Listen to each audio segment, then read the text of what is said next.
Explain how California prisoners end up in a prison in Arizona. It was that compact where they just didn't have the money in the room, right? So they sent us to Arizona, they sent us to Oklahoma, they sent us to Mississippi, you know? I heard they brought us all back by now, you know, but that was lovely. They had cable, we had Xbox, we had fucking... The food was pretty good until about the next year, about a year or two into it, they started getting like, the food started getting trashy, but they used to give you like, you go get as much cereal and milk as you want. It was a lot, food was good, you know? And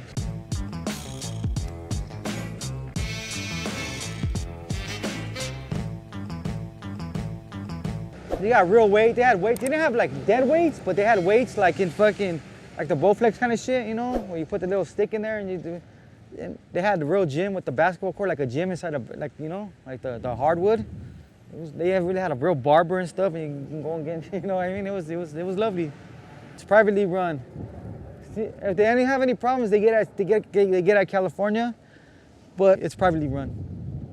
So how does the disciplinary stuff work? How do the COs treat? Same thing. If they write you up, they get sent to CDC, and CDC gets back at them as far as what to do, you know. But they go by the rules of the CDC as far as write-ups. But it's not CDC COs in the Arizona prison. These dudes are making like 13, 14 bucks an hour, you know?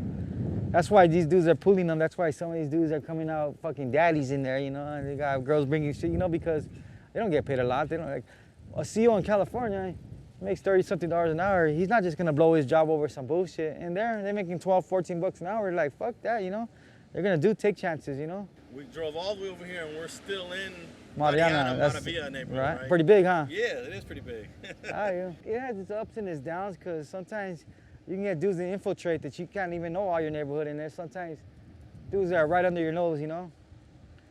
But we haven't had that to where they try to like form a hood in our hood, you know? That hasn't happened yet, you know? Where they just be like, this is our block now. That hasn't happened.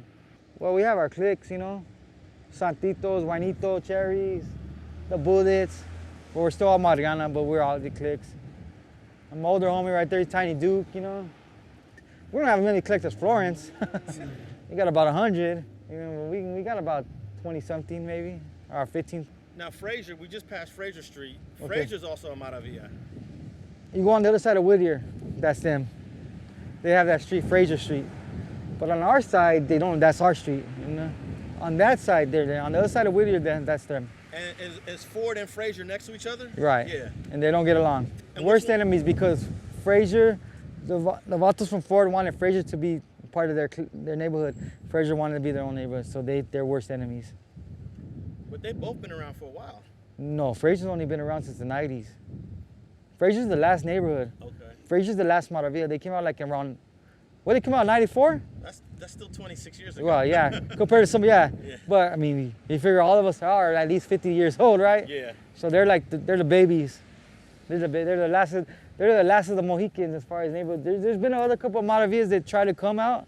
Like Oppo tried to become Maravilla, and there's a couple of Titan crews try to be Maravilla, but we shut them down. And you can't just become Maravilla because you got the green light or you want, no, it doesn't work like that. When they turned Maravilla, Fraser, you were just getting involved in the streets at that time. Right, yeah. Early 90s. Yeah, I know. 94. Yeah, and I know a few of them there. So you saw the first generation.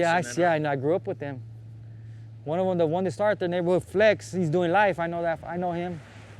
He's doing life right now. You know, he'd be about 42, 43. He's their oldest homie. He's their OG. It's crazy how blacks, you know, blacks could be like in the early 20s. They call themselves OGs. Yeah. He's their OG, 43.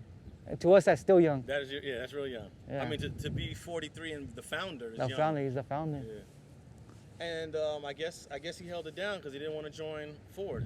No. And Ford is considered a very old one. Yeah. That's what, yeah, you got to respect them. They want their own. I know him, I can't speak for him like that, but I know he was like one of the originals. If he's not the founder, he was one of the first ones, you know? And so I could imagine, I mean, he didn't get into my neighborhood, but I know he didn't get into theirs, so. He's from Fraser, you know, so. And of all the different Maravillas, which one would you say you spent most, other than Marianna, obviously, which one would you say you hung with the most or made more bonds with over the years? Damn, that's a good question. Probably Arizona. I was cool with them until we started having, you know, problems. And they're They're on the other side, or the 60 freeway, right on the other side, 60 freeway. Kern Street and Arizona Street, that's them. And right next to Arizona would be Lopez, right? Yeah, you just start getting to Lopez. Yeah. They'd probably be, I was cool with them. I grew up with a few of them. And then Lopez, I grew up with dudes from Lopez. I was cool with a lot of dudes from Lopez. But mostly, you know, like I said, I came in the neighborhood in a bad time when we just started, you know, beefing with everybody. I always tripped on the ones that the name High Times. Oh yeah, High Time Over Stoner. there, is that No, it's that's Projects over here at 7-Eleven right here. The Projects. Is that 7-Eleven still Yeah, there? yeah. Maravilla Projects, High Time Stoners. It's the High Time Stoners, the Rascal, the S.A. Maravilla, and the Rock Maravilla Projects. And they're all Maravilla, but they're 3 neighborhoods right there in the projects. What do you think is the biggest misconception that people have about your neighborhood? That we're like pieces of shit, that we're like no good or something. Like we're originals. We're top of the line shit. We just didn't pay rent, you know. And can't knock a man for not wanting to give up his bread, you know. My bread is my bread, you know. It's like that's all it comes down to is, you know, we didn't want to pay rent, and you know, if you don't like us for that, like I said, you don't pay my bills anyway, so it really doesn't matter, you know. Do you think a lot of people kind of confuse that with being PCs and they don't Right, understand the history behind it? They try to put us in that PC category, or on another misconception is they try to put us that we pay rent now. We don't pay rent. We ain't never paid rent. People that speak about our neighborhood, it's funny that a lot of people speak about Maravilla that ain't from Maravilla. We don't pay rent. We haven't paid rent. We ain't never gonna pay rent.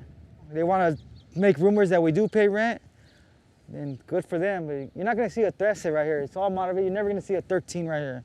It's simply Maravilla, you know. Like my head says, simply marvelous.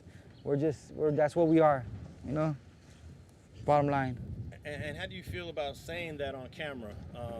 You know, I mean, like I said, no disrespect to the other side, because when I get in there, it's their show. You know, I run with their show. I run with their program. I got their backs. You know, I got Mexican blood in my veins, so that's who I run with. You know, but that's as far as it goes. You know, but when it comes down, it's my neighborhood. You know, and my neighborhood's before anything, except for my family, and then after that, it's my neighborhood. Thanks for watching StreetTV.net.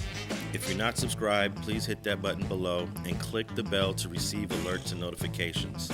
Feel free to comment below so you can give us your feedback, and be sure to watch the 2 related episodes to the right. If you want to support this platform or follow us on social media, visit the links in the description, and thanks for watching StreetTV.net.